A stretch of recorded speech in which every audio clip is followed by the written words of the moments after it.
जब श्री गोवर्धन में श्रीनाथ जी विराजते थे तो राजभोग आरती करने के पश्चात गोसाई जी जब ठाकुर जी के कपाट बंद कर देते,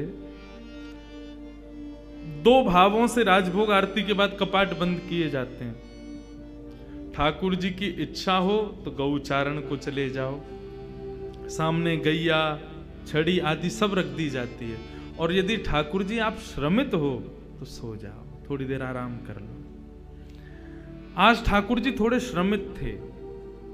गोसाई जी ने जैसे कपाट बंद किए, ठाकुर जी से प्रार्थना की, हे श्याम सुंदर अब शयन करो। सैया बिछा दी, सेज लगा दी और ठाकुर जी पौड़ गए। जैसे कपाट बंद होते हैं दोनों रूप प्रकट हो जाते हैं, श्याम सुंदर और किशोरी जी दोनों प्रकट हो जाते हैं। दोनों एक संग शयन करते हैं सेज पर। लेकिन जब कभी भी शयन का भाव होता है तो किशोरी जी ये अनुभव करती हैं कि शयन निद्रा लगने के बाद थोड़ी देर बाद जब वे नेत्र खोल के देखती हैं तो श्याम सुंदर वहां है ही नहीं, कहीं चले जाते हैं ठाकुर जी। किशोरी जी अकेली पौड़ी रहती हैं। आज भी किशोरी जी को पता था कि नित्य श्याम सुंदर कहीं ना कहीं जाते हैं, आज मैं इनके संग जाऊंगी, कहां जाते हैं ये। आज जैसे ही पौधे दोनों और ठाकुर जी नेत्र बंद करके यूं दिखावे कि मैं सो रहा हूं। किशोरी जी ने भी आज नाटक किया सोवे को। जैसे ही कन्हैया ने देखी कि किशोरी जी सो गई तो उठ करके ठाकुर जी सहज है करके जैसे चलवे लगे, किशोरी जी उठ के बैठ गई। कहां जा रहे हो? पीछे देखी श्याम सुंदर ने प्रणाम किया, बोले किशोरी जी आप विराजो, आप शयन करो, मैं अभी आऊं। बोले अभी की नहीं, आप रोज कहीं ना कहीं जाओ। कहां जाओ मुझको सही सही बताओ।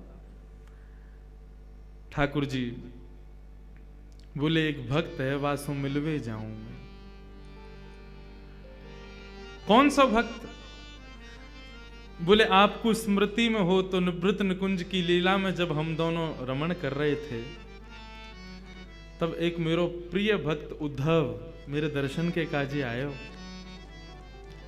ललिता विशाखा दोनों ने वासे मना करी कि निवृत्त निकुंज में दोनों श्यामा श्याम लीला कर रहे हैं, भीतर प्रवेश मत करियो उद्धव, भीतर हम लोगों को भी प्रवेश नहीं है तो तुम तो बिल्कुल ही मत करना। लेकिन उद्धव ने उनकी बात नहीं मानी और उद्धव भीतर प्रवेश कर गए। तो जैसे उद्धव प्रवेश किए तो ललिता विशाखा में से किसी एक ने श्री उद्धव जी को श्राप दे दिया, तुम हट करके भीतर जा रहे हो ना, हमारी बात नहीं मान रहे हो, निवृत्त निकुंज है, यहाँ पे कोई प्रवेश नहीं कर सकता, केवल श्याम सुंदर और किशोरी जी रहते हैं, लेकिन तुम हट पूर्वक भीतर प्रवेश कर रहे हो, हम श्राप देती हैं तुम नेत्रहीन हो जाओ, तुमको भीतर कुछ नहीं दिखेगा। भीतर जब उद्धव जी पहुंचे कुछ नहीं दिखा। ठाकुर जी बोल रहे हैं अरे उद्धव तुम कैसे आए, आओ विराजो। उद्धव जी बोले लाल जी आप कहां हो? बोले मैं यहीं तुम्हारे सामने बैठा हूं। उद्धव जी बोले लेकिन मुंह को दिख तो नहीं रहे भगवान। किशोरी जी बोली अरे उद्धव ने ध्यान से देखो, हम सामने ही तो बैठे हैं तुम्हारे। उद्धव जी ने खूब प्रयास किया लेकिन ठाकुर जी नहीं दिखे। यमुना जल से जाकर के नेत्रन को प्रक्षालन किया लेकिन फिर भी ठाकुर जी को दर्शन नहीं भयो। तब ठाकुर जी उद्धव जी को लेके बाहर आए। विशाखा से पूछी उद्धव को दर्शन क्यों नहीं है रे? तब विशाखा ने बताई कि हमने श्राप दिया है, निवृत्त निकुंज में बिना आज्ञा के प्रवेश कर रहे थे इसलिए श्राप किया है कि ये देख नहीं पाएंगे। उद्धव जी चरणन में गिर गए, भगवान मैं आपके दर्शन के बिना कैसे जीऊंगा? ठाकुर जी बोले उद्धव तुम चिंता मत करो, अब कलिकाल में मैं और किशोरी जी दोनों धराधाम पर लीला के लिए विराजेंगे और वह लीला को दर्शन सबको नए हुए करेगो, कछु प्रेमी जनन को ही हुए करेगो, उन प्रेमीन में तुम अग्रगण्य होगे और तुम मेरे प्रिय भक्त सूरदास बन करके इस धराधाम पर विराजोगे। और श्री उद्धव जी महाराज ही सूरदास जी के रूप में पधारे। जा दिन से सूरदास जी शरणागत भय श्रीमद वल्लभाचार्य जी के, वादन से नित्य राजभोग के बाद ठाकुर जी छलांग के चले जाएं और सूरदास की कुटिया में बैठ कर के वहां पर सूरदास के सुंदर भावन को श्रवण करें। मेरा प्रिय उद्धव है। ठाकुर जी बोले मैं वहीं जा रहा हूं। किशोरी जी बोली मैं भी चलूंगी संग में, आप अकेले नहीं जाओगे और यदि आप अकेले गए मोकू नहीं लेके गए संग में तो मैं आज गुसाई जी से आपकी शिकायत कर दूंगी। ठाकुर जी जब घर में विराजते हैं ना, सेवा में विराजते हैं, अपने अर्चक से थोड़ा भय खाते हैं। मेरी तो खूब लड़ाई हो गया मेरे लाल जी थे। कभी श्रृंगार में अगर विक्षेप है रहे हो, कोई और बात हो, मैं तो डांट फटकार दूं खूब। अरे तो नेह भी तो लड़ा रहे हैं, तो डांटवे को अधिकार भी वही को है जो प्रेम से चर्चा करे। हम सुख को विचार करें, यही मारे डांटें। माता पिता ऐसे ही बोलते हैं, तेरो भलो चामे, या हमारे डांट रहे हैं। ऐसे ही हम भी आपके सुख को विचार करें, यही मारे डांटें। काउ दिन ठाकुर जी यदि तैयार ना हो, मैं काउ दिन मुकुट उठा उठा के फेंकें। तो देखो ठाकुर जी की सेवा में 2-3 विषयों का भाव रखना है। ये जो मूर्छल आरती के समय होती है ना, चंवर तो होती है कि कोई अला बला लाल जी को नहीं लगे। मोरछड़ क्यों होती है? मोरछड़ के भीतर जो मयूर पंख हैं, जब वो हिलते हैं तो ठाकुर जी उनको देखने में व्यस्त हो जाते हैं और यशोदा मैया इतने में आरती कर देती है। नहीं तो छोटे बालक की मैया जब नजर उतारे तो बालक कहाँ रुके, कभी यहां भागे कभी वहां भागे। ये हमारे मोरछड़ को भाव है, ताकि ठाकुर जी को ध्यान वाक की तरफ केंद्रित रहे, ठाकुर जी मुस्कुराते रहे और यशोदा मैया उनकी आरती करते। ऐसे ही प्रत्येक भाव में जब श्रृंगार करते हैं तो ठाकुर जी के सन्मुख कुछ भोजन के पदार्थ रख दो, कुछ खिलौना रख दो। हमारे बाल भाव में ऐसी सेवा है, ठाकुर जी के पास में कुछ खिलौना रख दो, कुछ भोजन के पदार्थ रख दो, फिर श्रृंगार करो। क्यों? ठाकुर जी फिर श्रृंगार गिरेंगे नहीं अपना। ये जो बार बार मुकुट गिरे, बार बार माला गिरे, ये सब नहीं होगा। ठाकुर जी सहज श्रृंगार करवा लेते हैं। लेकिन कई बार ऐसा होता है कि खूब सारे खिलौने धर दिए, खूब सामग्री धर दी, लेकिन ठाकुर जी फिर भी श्रृंगार गिर दें। ठाकुर जी पता चल जाए ये सब मेरे ध्यान भटकावे के काजे है। तू तो मोर पंख लगा के मुकुट धरा के चलो जाए, पूरे दिन मेरे सर में कितनो दर्द होगा तो का पतो, उठा उठा के फेंके फिर वाए। तब क्या करें? लाल जी के सामने धर दूं सब सामान, न हरे तैयार न होनो तैयार, ठीक है, ऐसे ही खड़ो कर दूंगा नंगो धरंगो। सबरे दर्शनार्थी आवेंगे, आकर के जैसे ही देखेंगे फिर तुम्हारी ही निंदा होगी। सबरे फोटो खींच खींच के ले जाएंगे, लंगोटी में खड़े रहेंगे, सब जगह डाल देंगे, फेसबुक इंस्टाग्राम पे सब देखेंगे। इंद्रेश जी के ठाकुर जी देखो लंगोटी में खड़े। मैंने कि एक बार और प्रयास कर रहा हूं, तैयार हो जाओ। और वास्तव में जैसे प्रयास करें ठाकुर जी फिर से तैयार हो गए। यदि इस भाव से कभी कभी ठाकुर जी को डांटा भी जाए ना, कोई दोष नहीं, ये भी तो प्रेम है। प्रेम करने वाला ही तो डांट सकता है, प्रेम करने वाला ही तो तेज आवाज में बोल सकता है। किशोरी जी बोली मैं गुसाई जी से शिकायत कर दूंगी तुम्हारी। ठाकुर जी बोले गुसाई जी से मत कहियो, बहुत डांटेंगे नहीं तो फिर मुंह को लेके चलो संग में। अच्छा चलो, लेकिन सुनो, शांत बैठियो और तुरंत जाएंगे, तुरंत आएंगे, ठीक है। किशोरी जी को संग लेकर के ठाकुर जी पहुंचे। कुटिया में सूरदास जी बैठे और सूरदास जी बैठ करके सुंदर ठाकुर जी के भाव गा रहे हैं। कौन कुटिल खल कामी मौसम, कौन कुटिल खल कामी मौसम, कौन कुटिल खल कामी मौसम, कौन कुटिल खल कामी। जो तन दियो ताहि बिसरायो, जो तन दियो ताहि बिसरायो, जो तन दियो ताहि बिसरायो, जो तन दियो ताहि बिसरायो। ऐसो नमक हरामी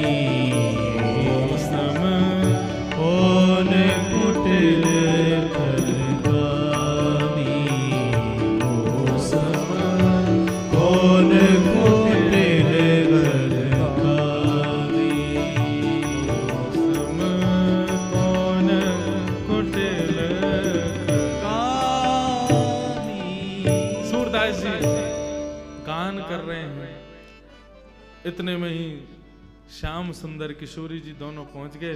कुटिया के एक कोने में बैठ करके सूरदास जी को श्रवण कर रहे हैं। सूरदास जी भाव विभोर होकर के गान करते जा रहे हैं, एक के बाद एक सुंदर सुंदर पदों का, एक के बाद एक सुंदर सुंदर भावों का गान कर रहे हैं। ठाकुर जी श्रवण करके आनंदित हो रहे हैं, लेकिन किशोरी जी तो भाव विभोर हो रही हैं। ठाकुर जी से बोली, या को नेत्र दे दो। ठाकुर जी बोले, मैं पहले ही मना कर रहा हूं, कुछ करवे ना जानो, केवल सुन के वापस आनो। और आप या नेत्र दे दो, फिर कहोगे या यूं कर दो, यूं कर, यूं जैसो चल लो, ठीक है, ऐसे रहने दो। किशोरी जी बोले, बहुत निष्ठुर हो आप, बेचारो कैसे सुंदर सुंदर भाव बना बना के गावे और वापस ने कृपा ना कर सको, ने नेत्र दे दो, का बुराई है। ठाकुर जी बोले, मैं मुंह को जब देन होगा मैं दे दूंगा, मुंह को सूरदास ऐसे ही प्रिय है। और रही बात नेत्र देवे की, ललिता विशाखा के श्राप से श्रापित हैं और अपने भक्तन के श्राप को मैं दूर नहीं कर सकूं। और सूरदास जी वही में आनंदित है। यदि संसार को देखेगो, संसार में या को मोह है गयो, संसार में आप आकृष्ट है गयो, तो मेरो भाव ना गा पावेगो, या हमारे मैं नेत्र ना दूंगो या को। किशोरी जी बोली, तो कछु तो कृपा करो, नेत्र ना दे रहे तो कछु अपनो आलिंगन दे दो, अपने स्पर्श दे दो। बोले, नेत्रहीन बाबा है, इतनी जोर किया कि पकड़े, एक बार आलिंगन दे दियो, ऐसा पकड़ेगो छोड़ेगो नहीं, फिर जान नहीं देगो। गोसाई जी वहां पर मंदिर खोलेंगे, दोनों नहीं मिलेंगे, कहा होगा फिर। किशोरी जी बोली, हर कृपा के लिए मना कर रहे हो, नेत्र देवे की मना, आलिंगन देवे की मना। अरे इनको ये आभास करा दो कि मैं और तुम यहां बैठे हैं, कम से कम ये अनुभव हो जाएगा कि किशोरी जी बैठी हैं, श्याम सुंदर बैठे हैं, कितना सुख होगा सूरदास को। बोले, नहीं, ये विरह में है, इसलिए हमारो भाव गावे। यदि आपको पता चल गई ना श्याम सुंदर किशोरी जी नित्य आमे, तो या को विरह नष्ट हो जाएगा, और विरह में नहीं गावेगो तो मुझको सुख कैसे मिलेगा। किशोरी जी बोली, बहुत निष्ठुर हो आप, कोई भी कृपा कैसे भी है नहीं जाए। लेकिन किशोरी जी के मन में, चल लो मुझे तो कृपा करनी है, कछु तो मैं करके जाऊंगी आज। इतने में सूरदास जी अपनी लाठी उठाई और अपनी कुटिया से बाहर निकलने लगे। जैसे ही जान लगे, ठाकुर जी बोले, चलो श्यामाजू, अब थोड़ी बहुत देर में उत्थापन है व्यवहारों मंदिर में, हम चल के सहज है जाएं। किशोरी जी बोली, नहीं, थोड़ी दूर तक चल रहे हैं। सूरदास जी बेचारे नेत्रहीन, कहीं जा रहे हैं, कहीं गिर आ गए, तो बोले वो रोज जामे, कहीं ना गिरेंगे, चलो हम चले। किशोरी जी बोली, देखो मैं आई हूं तो नेक देर और मुंह को रहने दो, अभी समय है उत्थापन में, नेक देर विराजने, फिर चल रहे हैं। सूरदास जी के पीछे पीछे किशोरी जी, श्याम सुंदर दोनों जान लगे। आगे गहरो गड्ढा, सूरदास जी जैसी वाकी और भरने लगे, किशोरी जी भागी, ठाकुर जी ने हाथ पकड़ा, बोले नहीं। बोले, सूरदास गिर जाएगो। बोले, जो होगो सब उचित होगो, आप श्रम मत करो, आप जबरदस्ती मत करो। और देखते ही सूरदास जी वहां फिसल गए, रिपट के नीचे चले गए। अब जैसे ही नीचे गिरे तो ठाकुर जी ने किशोरी जी पकड़ी, बोले, अब चलो यहाँ से, क्योंकि ये मदद के काज चिल्लाएंगे, लोग बाग आमेंगे, हमें देख लेंगे तो बवा ले जाएगा, हमें जाके उत्थापन में दर्शन देना। किशोरी जी बोली, नहीं, सूरदास जी पर कृपा करो, उनको पहले या गड्ढा से बाहर निकालो, तभी हम जाएंगे। ठाकुर जी बोले, आप मानो क्यों ना हो, सूरदास को रहने दो वहीं पे। किशोरी जी बोली, या तो ये करो, नहीं तो मैं यहीं बैठी हूं, नहीं जाऊंगी, तुम अकेले खड़े है जाइयो ऐसे जाके। ठाकुर जी बोले, यही मारे संग नहीं लेके आ रहा हूं आपको, मैं अकेलो ही आ रहा हूं, अब माने ही ना है, करना ही पड़ेगा जो कह रही हैं। कहा करूं बताओ। बोले, अपनी काली कमरी उतारो, नीचे बाकू डारो, सूरदास को बोलो कि काली कमरी पकड़ के ऊपर चढ़ के आ जाए। स्पर्श को ना कह रही हूं मैं, बस कमरी पकड़ करके नेक ऊपर खींच लियो, जैसे ऊपर आ जाएगा कमली छुड़ा के हम दोनों भाग लेंगे यहाँ से। ठाकुर जी बोले, ठीक है। नीचे अपनी कमली लटकाई, बाबा, ओ बाबा। जैसे सूरदास जी ने बाबा शब्द सुनो, रोम रोम नृत्य करने लगो। बोले, स्वर साधारण मानव को नहीं है, ये स्वर साधारण जीव को ना है सके। जा स्वर को सुनकर के रोम रोम प्रफुल्लित है रहो, जा स्वर को सुनकर के मन रूपी मयूर नृत्य कर रहा है, जा स्वर को सुनकर के नेत्रन से अश्रुपात है रहो, जा स्वर को सुनकर के हाथ पांव कंपित है रहे। ये सामान्य मानव को स्वर ना है सके। कौन है भैया, कौन बुला रहा है? अरे बाबा मैं यहीं पास के गांव को हूं, आप गिर गए हो नीचे, आपकी सहायता करवे आया हूं बाबा। अच्छा भैया कैसे निकालेगो बाहर? बोले मैंने अपनी काली कमली यहाँ में डाल दी है, आप बाकू पकड़ करके ऊपर चढ़ जाओ, मैं खींच लूंगा। सूरदास जी बोले हाँ भैया कितकू है? बोले इतकू है। सूरदास जी गए, जैसे ही ठाकुर जी को पटका पकड़ो, पटका में से आ रही इत्र की सुगंधी, और ये इत्र की सुगंधी वही थी जो आज श्रृंगार के दर्शन के समय गोसाई जी ने इत्र प्रदान किया, तो वही इत्र है। सूरदास जी मनी मन प्रफुल्लित है गए, बोले ओहो ये तो निश्चित ही श्याम सुंदर पधारे। जैसे ही सूरदास जी ऊपर चढ़ने लगे, अकेले कन्हैया पे खींचे नहीं, नेक से कन्हैया। ठाकुर जी बोले खड़े खड़े देख रही हो, सब हमते करवा रही हो, आओ न खींचो मुझको। सूरदास जी को ठाकुर जी खींच रहे हैं, ठाकुर जी की कमर पकड़ के किशोरी जी खींच रही है। बस यही तो चाहिए किशोरी जी को, कैसे कृपा होनी चाहिए। और जैसे ही खींच करके ऊपर लाए, सूरदास बोलो बेटा आज मत चूक जाइयो, बहुत वर्षन से चूक रहो तू, आज मत चूक जाइयो, पकड़ लियो। दोनों आए, जैसे ही बाहर निकले सूरदास जी ने ऐसी स्वयं को ठोकर लगाई कि ठोकर लगाते गिरे। ठाकुर जी तो हट गए, पीछे खड़ी किशोरी जी के दोनों चरण सूरदास जी के हाथ में आ गए। और जैसे ही हाथ में चरण आए, सूरदास जी ने कस करके पकड़ लिए। अब किशोरी जी को ठाकुर जी कहते जल्दी भगो, पकड़ ले गो बाबा। जैसे ही पाम छुड़ा के भगी तो किशोरी जी की एक पाजेब सूरदास जी के हाथ में रह गई। सूरदास जी ने तुरंत अपनी कांख में दवाई ली, बस मनी मन बड़े प्रसन्न रहे, बोले इतना ही सही बहुत है, कछु तो है मेरे पास, कभी तो आमेंगे लेवे। जैसे ही दौड़े दोनों, किशोरी जी चली, श्याम सुंदर मुझको ऐसा लगे मेरी एक पाजेब की आवाज ना आ रही। जैसे ही अपने अंग चरणन को देखो तो बोले अरे मेरो पाजेब तो वहीं रह गयो, मेरी पायल रह गई कन्हैया, चलो लेके आवेंगे। ठाकुर जी बोले दूसरी धरा दूंगो, वाय लेवे मत चलो, ना ना वही चाहिए मुझको। अरे वो साधारण ना है, मेरी सखी सहचरीन ने कैसी मिन्नत करके कैसी मेहनत करवा करके बनवाई, और मुझको बहुत प्रिय, वही चाहिए मुझको। ठाकुर जी बोले यही मारे ना लाऊं मैं तुम्हें, कितनो श्रम है रो, नेक देर में हमको सहज होनो, मंदिर में पहुंचनो, दर्शन करवे के दर्शनार्थी पधारेंगे सब, आप माने ना है। किशोरी जी बोली वही पाजेब चाहिए, चलो। ठाकुर जी गए लेकर के, दूर खड़े, सूरदास जी बैठे हुए बैठ करके और प्रेम से हरि स्मरण कर रहे हैं। इतने में ठाकुर जी दूर से बोले बाबा। हाँ भैया फिरते आ गए? बोले हाँ बाबा, वो मैं यहाँ हमारे आयो कि मेरे संग में मेरी एक सखी और ही, बाकी एक पाजेब रह गई है, वो आपने धर ली है बाबा, बाकू दे दो। सूरदास जी बोले कौन सी पाजेब? बोले आपने धर ली है। अच्छा ये वाली पाजेब? बोले हाँ ये वाली।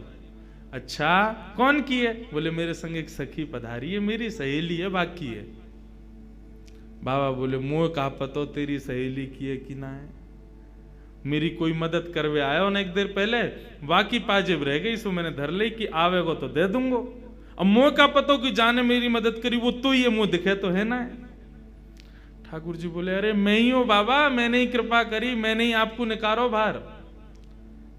सूरदास जी बोले मैं ना मानू भैया, कहीं मैंने पाजेब दे दी और जाने मेरी सहायता करी, कहीं वो आगो तो और वो कहे कि मेरी पाजेब दो, तो मैं तो दुबधाम पड़ जाऊंगा, मुझे तो पता ही ना है कौन की है। बोले बाबा सब छोड़ो, यूं बताओ कैसे दोगे? बोले ऐसे दूंगो, एक पाजेब मेरे पास है, एक तुम्हारे पास होगी। बोले हाँ, बाकी पहचान करा दो। बोले कैसे होगी पहचान? बोले लाओ मेरे घुटने पे जा, पाम में पाजेब है, वह पाम को धरो, मैं अपने हाथन से स्पर्श करके वह को अनुभव कर लूंगा, जैसे अनुभव हो जाएगा दूसरी पाजेब दे दूंगा।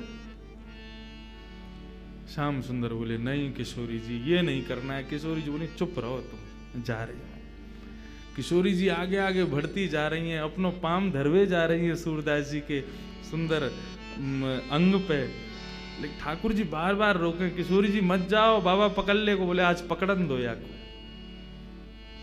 जैसे ही समीप गई, किशोरी जी ने अपनो चरण सूरदास जी के हस्त कमल पर रखो। सूरदास जी ने जैसे ही वह को स्पर्श किया, स्पर्श करके जब अनुभव किया, लाओ दूसरा चरण दो।